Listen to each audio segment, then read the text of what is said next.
សួស្តីអ្នកទាំងអស់គ្នាស្វាគមន៍មកដល់ channel របស់ខ្ញុំ Income Intelligence ថ្ងៃនេះខ្ញុំនឹងនិយាយអំពី Google ពីព្រោះវាបានធ្លាក់មួយចំនួនហើយយើងចង់មើលតើយើងអាចទិញវាបានឬក៏អត់នៅថោកឬក៏មិនថោកទេជាដំបូងខ្ញុំនឹងនិយាយអំពី SPY ដែលជា ETF ដែលយើងអាចទិញបានសម្រាប់រយៈពេលវែងផងដែរនេះជាតារាងប្រចាំអាទិត្យហើយមានចំនួនរយៈពេល5ឆ្នាំបងប្អូនមើលរយៈពេលវែងយ៉ាងនេះសម្រាប់ការធ្វើវិនិយោគសម្រាប់រយៈពេលវែងភាសាពាក្យអូនជាទូទៅគឺថាអត់មានឡើងត្រង់ភ្លឹងទេឃើញហើយឡើងចុះអ្វីដែលសំខាន់ក្នុងការធ្វើវិនិយោគរយៈពេលវែងយើងចង់ទិញកាលណាវាមានតម្លៃថោកដោយកន្លែងនេះធ្លាក់ចុះកន្លែងនេះគឺថាយើងទិញកន្លែងនេះយើងទិញឥឡូវនេះនៅលើនេះវាអត់មានធ្លាក់ចុះអីទេជ្រៅដែលយើងអាចទិញបានដូច្នេះមិនមែនជាកន្លែងដែលយើងចង់ទិញនោះទេតារាងនេះគ្រាន់តែបង្ហាញយើងថាយើងឃើញវានៅមានឡើងទៅលើ uptrend ដូច្នេះយើងត្រូវរងចាំដើម្បីឲ្យមានឱកាសដែលយើងអាចទិញវាបានបើសិនណាយើងចង់ទិញតើយើងអាចទិញនៅកន្លែងណាខ្លះបានពីព្រោះតារាងនេះប្រចាំអាទិត្យបើសិនណាជាវាធ្លាក់មក 21MA កន្លែងនេះយើងអាចទិញបន្តិចបន្តួចហើយបើសិនណាជាវាធ្លាក់មកកន្លែងនេះដែលជា resistance យើងអាចប្រើវាជា support ផងដែរគឺថាកន្លែងនេះឯងខ្ញុំនឹងជ្រើសរើសនៅបន្ទាត់ពណ៌ផ្ទៃមេឃកន្លែងនេះឯងពីព្រោះនេះជា 55MA អូខេហើយបើសិនណាជាយើងយករឹតតែច្បាស់ទៅទៀតយើងប្រើ Fibonacci retracement នេះយើងអាចទិញវានៅក្រោមនេះប្រហែលជា662ឥឡូវនេះយើងមើលទៅឃើញថាវាប្រហែលជាមិនងាយធ្លាក់ទេប៉ុន្តែដោយបងប្អូនមើលប្រវត្តិសាស្ត្រវាអាចធ្លាក់ជ្រៅមែនទែនស៊ីសងទៅលើព័ត៌មានសេដ្ឋកិច្ចសង្គ្រាមជាដើម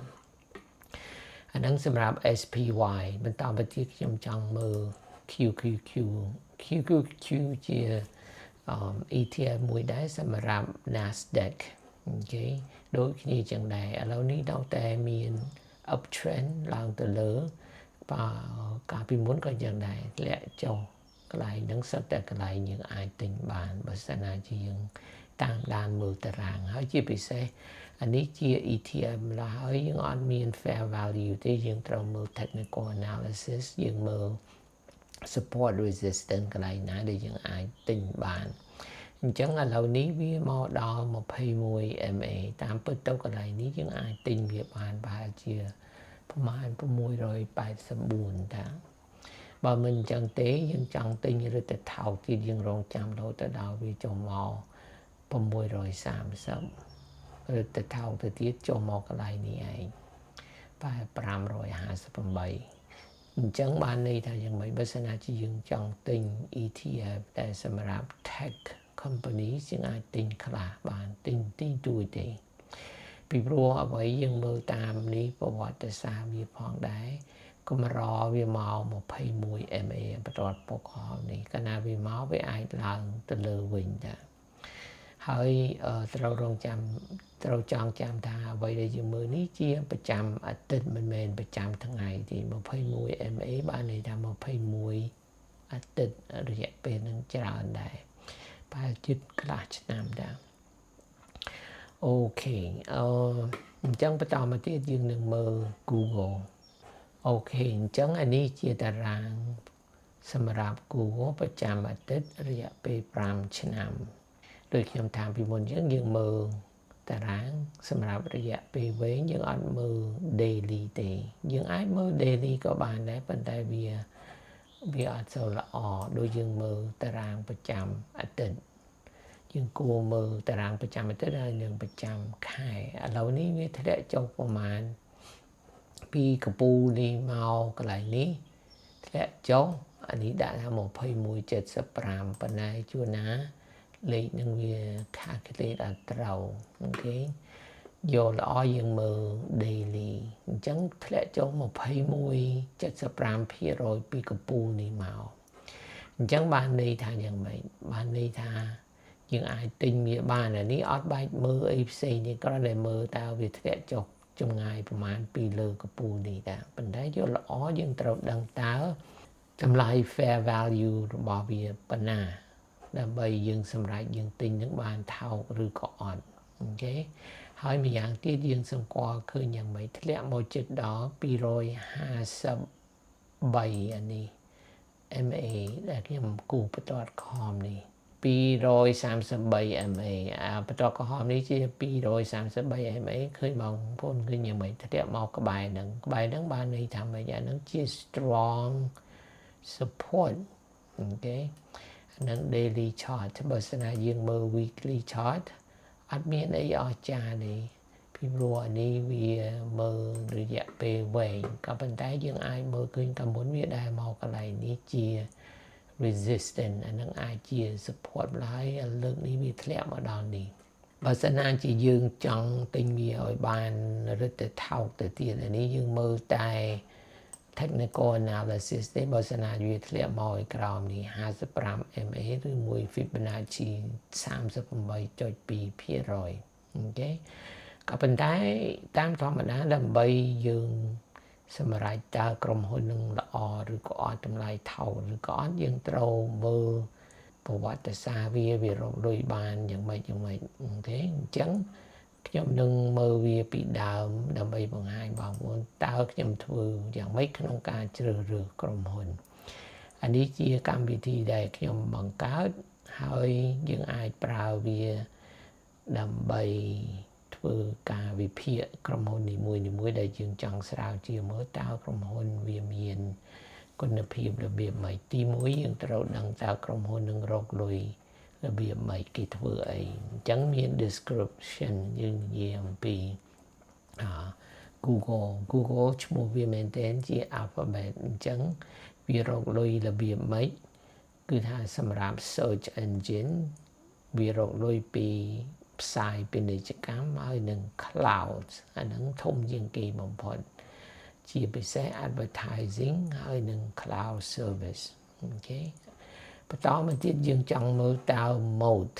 ហ្នឹងបានន័យថាម៉េចតើក្រុមហ៊ុននឹងរឹងមាំប៉ុណ្ណាយើងមើលផ្នែក5ផ្នែកហើយយើងធ្វើជាលេខសរុបវាទៅបើសិនណាជា8ឡើងទៅអានឹងយើងហៅថា wide mode បានន័យថាវាមានភាពរឹងមាំហើយមិនងាយរលំទេបានន័យថាម៉េចបានន័យថាសេវាកម្មគេល្អរបស់គេលក់វាល្អអតិថិជនមិនងាយរត់ចេញពីគេទេហើយម្យ៉ាងវិញទៀតគឺថាតម្លៃអីហ្នឹងគឺថាល្អដែលអតិថិជនពេញចិត្តអីចឹងជាដើមអ្វីទាំងអស់ហ្នឹងហើយដែលធ្វើឲ្យវាមានភាពរឹងមាំយើងតាមធម្មតាយើងមើល brand loyalty barriers to entry switching cost network effect ហើយនឹង cost advantage អូខេបន្តមកទៀតយើងចង់មើល matrix ដូចខ្ញុំបង្ហាញពីមុនហ្នឹងតើក្រុមហ៊ុននឹងរកលុយបានឬក៏អត់វីដេអូកន្លងទៅនេះខ្ញុំនិយាយអំពី Intel លុយរកអត់បានដូច Google នេះទេយើងចង់ឲ្យឃើញលុយជា revenue ឡើងឃើញទេតារាងនេះឡើងរហូតហើយ income net income ក៏អញ្ចឹងដែរឃើញឡើងអូខេ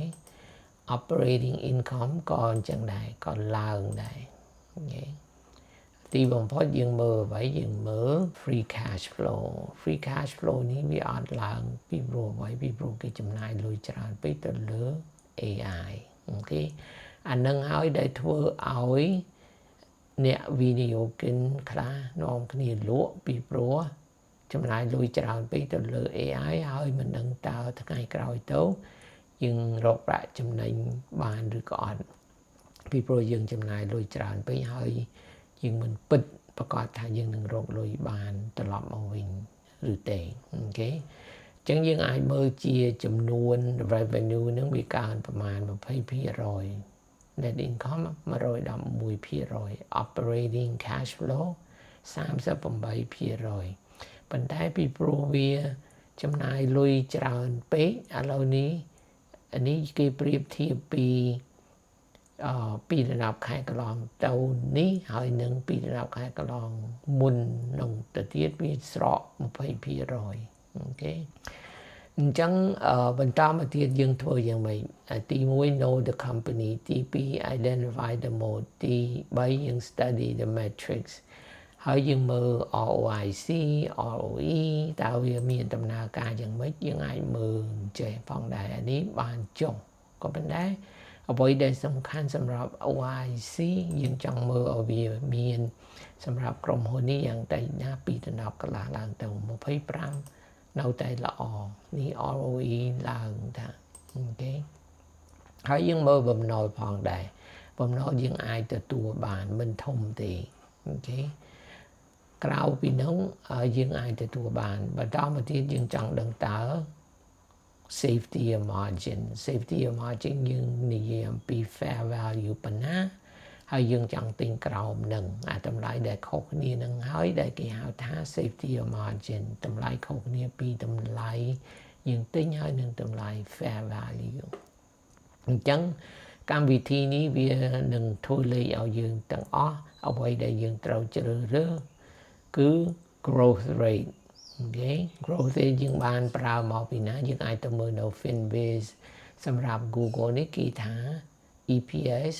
earning per share សម្រាប់5ឆ្នាំទៅមុខទៀត 7.67 អូខេហើយបើយើងទៅមើលនៅ ZAC អាហ្នឹងក៏គេប្រាប់យើងដែរគេថាប្រមាណ 6.97 អញ្ចឹងបើសិនណាជាយើងត្រឡប់មកកម្មវិធីនេះយើងអាចដាក់7 ទៅ 10ក៏បានដែរប៉ុន្តែពីព្រោះទៅថ្ងៃមុខទៅមិនដឹងជាយ៉ាងណាពីព្រោះឥឡូវនេះវាចំណាយលុយច្រើនពេកនៅលើ CapEx អញ្ចឹងខ្ញុំឲ្យតែ15ទេអានឹងសម្រាប់5ឆ្នាំទៅមុខទៀតហើយ5ឆ្នាំបន្ទាប់ទៅទៀតខ្ញុំឲ្យតែ 10% ទេហើយយើងធ្វើ calculate អូខេ calculate យើងអាចប្រើ free cash flow operating cash flow ឬក៏មួយ net income ក្នុងការវិភាគមួយនេះយើងអាចប្រើ free cash flow បានទេពីព្រោះវាតូចពេកហើយវាមិនមែនជាភាពធម្មតាពីព្រោះគេចំណាយលុយច្រើនពេកទៅលើ CapEx ទៅលើ AI ហើយបើសិនណាជាយើងប្រើ net income វាធំពេកហួសហេតុពេកម្ល៉េះហើយយើងប្រើ operating income តាមធម្មតាជាទូទៅយើងប្រើ operating income សម្រាប់ធ្វើលេខនេះអញ្ចឹងវាចេញមកជា 433.99 នេះជា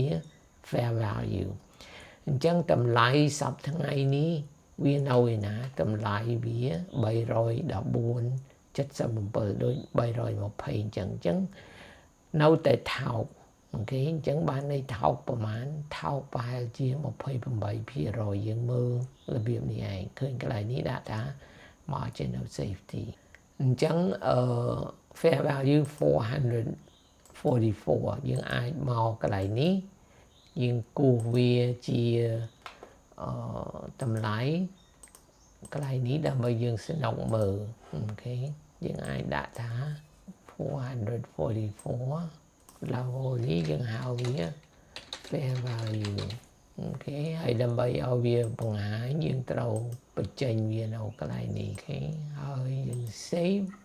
អូខេតម្លៃវានៅលើនេះអញ្ចឹងបានន័យថាឥឡូវនេះថោកថ្មីបើពីកពូវាមកកន្លែងនេះចូល 21% ក៏ប៉ុន្តែពីនេះមកកន្លែងនេះ 28% អូខេអញ្ចឹងបានន័យថាយើងអាចទិញខ្លះមិនចង់ទិញទាំងអស់ទេតាមធម្មតានេះដែលជារបៀបខ្ញុំធ្វើយើងទិញបន្តិចម្ដងពីព្រោះក្រុមហ៊ុនវាអាចធ្លាក់ចុះឬទៅជ្រៅទៅទៀតកន្លែងនេះឬតែល្អទៅទិញទៅទៀតគឺថាចុះមកក្រោមនេះប្រហែល284អូខេយកល្អនៅកន្លែងនេះតាមពិតទៅ270អីហ្នឹងឯងហើយម្យ៉ាងវិញទៀតការយើងនិយាយអំពីកន្លែងដែលទិញយើងមិនមែនជ្រើសរើសជាចំណុចដែលយើងប្រើវាជាតំបន់ដែលយើងចង់ទិញឡើយគឺថា តំបន់ទី1ប្រហែលជា330តំបន់ទី2ប្រហែលជា270 280អីតំបន់ទី3យើងទិញនៅប្រហែល240 250អីហ្នឹងឯងអូខេអញ្ចឹងអាហ្នឹងយើងអាចទិញបានហើយនៅថោកថ្ងៃក្រោយទៅវាឡើងត្រឡប់មកវិញយើងនឹងបានចំណេញអ្វីដែលសំខាន់អានេះខ្ញុំគ្រាន់តែបង្ហាញទេយើងទិញកន្លែងណាអីកន្លែងណារបៀបខ្ញុំធ្វើការវិភាគតាមពិតទៅបើបងប្អូនចង់ចូលរួមក្រុមឯកជនខ្ញុំធ្វើលេខទាំងអស់រួចទៅហើយក្រុមហ៊ុនមួយចំនួនដែលខ្ញុំតាមដានដែលខ្ញុំមានហ៊ុនរួចទៅហើយដែលខ្ញុំមើលវាជានិច្ចហើយពេលណាខ្ញុំទិញភាគហ៊ុនបន្ថែមឬក៏លក់អ្វីខ្ញុំប្រាប់នៅក្នុងក្រុមឯកជនរបស់ខ្ញុំអញ្ចឹងបើបងប្អូនចង់ចូលរួមខ្ញុំមានដាក់ link នៅខាងក្រោមអរគុណដែលបានមើលវីដេអូនេះបើមានសំណួរដាក់នៅខាងក្រោមជួបគ្នាលើក្រោយទៀតបាយបាយ